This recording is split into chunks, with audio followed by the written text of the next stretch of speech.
If you're like many of us today, you're starting to feel the effects of the economy in your pocketbook on a daily basis. And manufacturers of discretionary items are starting to feel the decline in sales as consumers tighten their belts. Harley Davidson just released their full year 2024 results. And we're going to look at them and determine if they're headed the way of KTM, who is essentially in bankruptcy, or the way of BMW with growing sales year over year.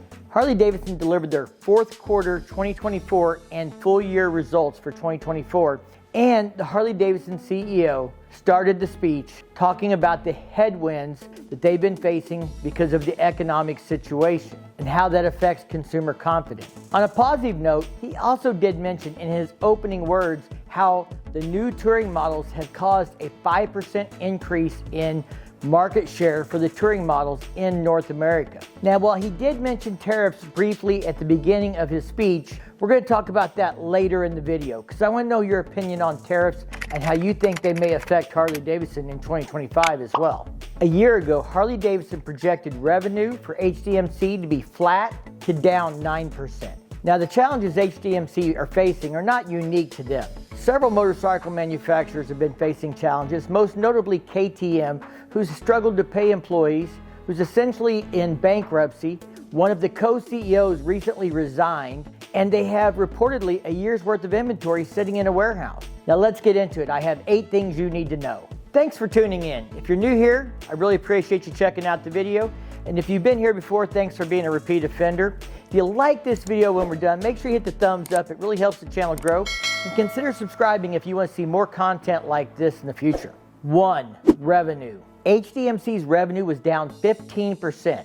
HDI was down 11%. If you're not familiar, HDI is the umbrella that incorporates HDMC, Livewire, and HDFS results all under one umbrella. In the fourth quarter, consolidated revenue was down 35%, driven by a revenue decline of 47% at HDMC. Now, HD says this revenue decline was intentional as they reduced shipments in Q4 of 2024. Apparently, last year they shipped about 30,000 units in that quarter, which I commented last year when I did the financial results for them then that it felt like they were pushing sales in that quarter to boost that quarter. As a result, this quarter, they only shipped about 14,000 motorcycles, 53% less than last year. Maybe that number's a little skewed if they pushed too many motorcycles last quarter in anticipation of these new touring models taking off right out of the gate. 2. Retail sales and inventory. Q4 sales were down 13% in North America and 15% worldwide. Full year 2025 results were down 5% in the US and 7% worldwide. HDMC shipped just under 149,000 units in 2025. That's down 17% and aligns pretty closely with what the retail sales were down as well. The motor company's been working hard to align their shipments from the factory with retail sales so that dealer inventory does not climb to a number that they feel is, well, difficult to sustain for the dealership. Now, I don't think it's any surprise that the Touring, Trike, and CVO lineups are probably the most profitable. And the good news is sales were up in the US market, which is their primary market, 8% for full year 2025. When we look at market share, you'll see that HD is down 1% in the US market. And I'm not surprised by that, as consumers are probably looking at more affordable products as they're becoming more cost conscientious in these economic times. The good news is touring is up 3% year over year and the cruisers stayed flat. So I would assume that 1% is probably coming from the sport category, what used to be the Sportsters as well, as they try and compete with motorcycles like the Indian Scout and the Honda Rebel. Now, as a content creator, I see a lot of comments from people telling me that dealerships are overflowing with inventory. But the reality is, according to Harley Davidson's numbers, that dealerships actually are down 4%. That's a couple thousand units at the end of full year 2024 versus full year 2023.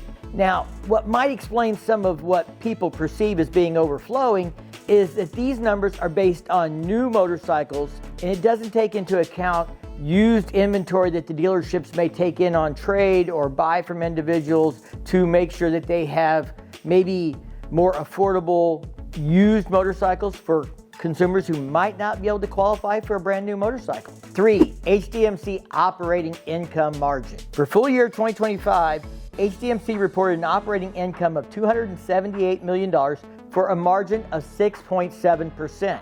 That is considerably lower than the 12 to 13% that was forecasted a year ago when they started full year 2024 prediction. Now, HDFS operating income was actually up to 6%, and that is above what was forecasted. So that does help offset things a little bit, but by no means is that an equal ratio or portion of the business. HDMC is the largest revenue generating portion of the HDI umbrella. Now the good news, if you can call it that, is that Livewire did not lose as much money in 2024 as they did in 2023, by the tune of about $17 million less. But that's still a big number for the loss box. Now, Livewire announced another new product in their line recently. It just doesn't make sense to me, but we'll talk about Livewire specifically in another section here.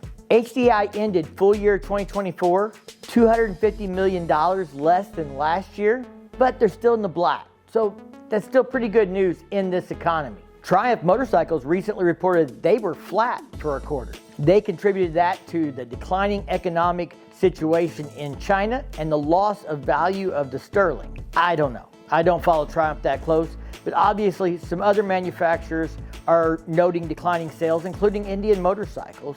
Now BMW, that's a different story.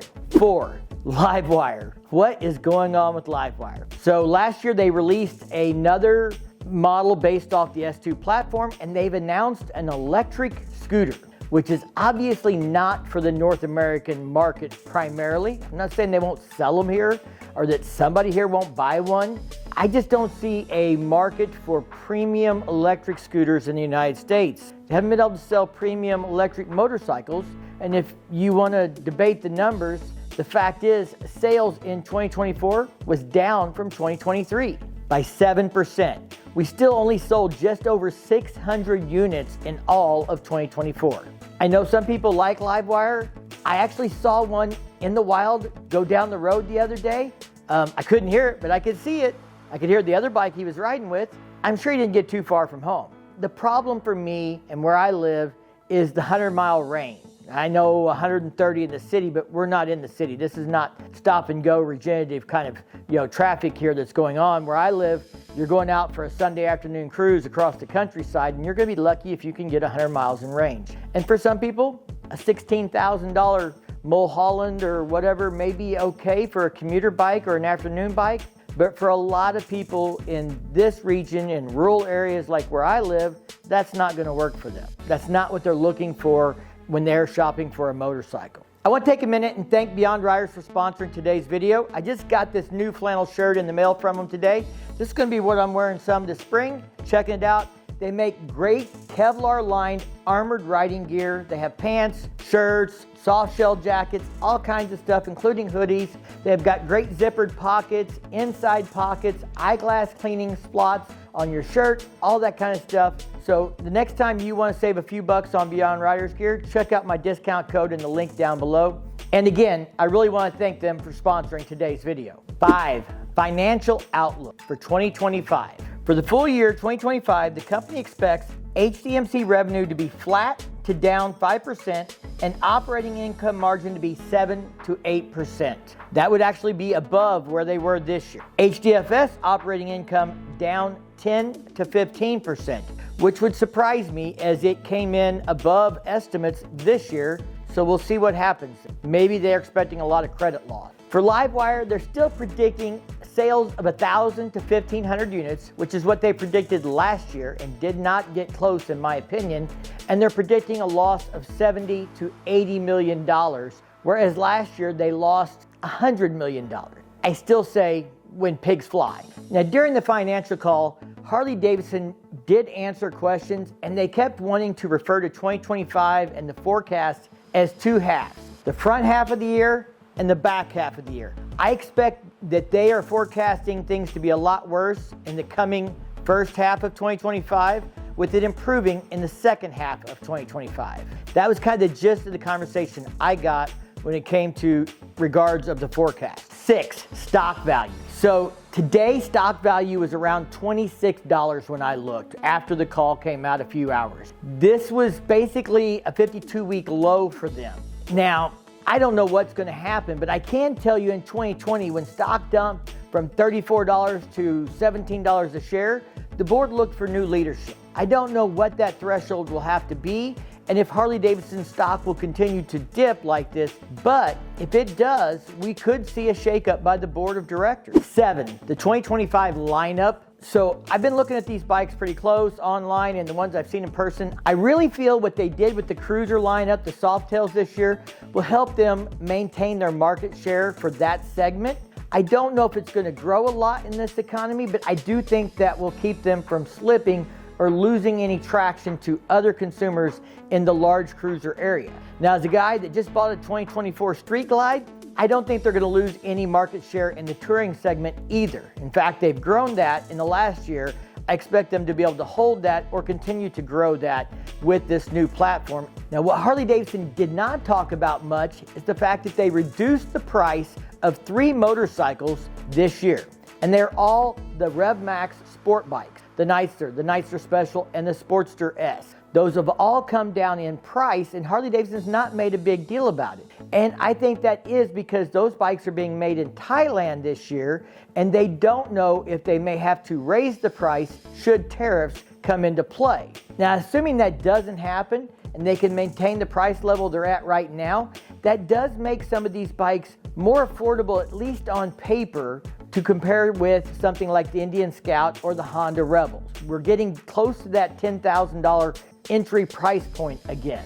They were also able to keep the price of the Pan Americas flat, essentially where they've been for the last 3 or 4 years without raising the price on those as well. 8, tariffs. So at the beginning of the call, the CEO did say that if there were any retaliatory tariffs, that they would fight those in the most strongest ways possible should that occur.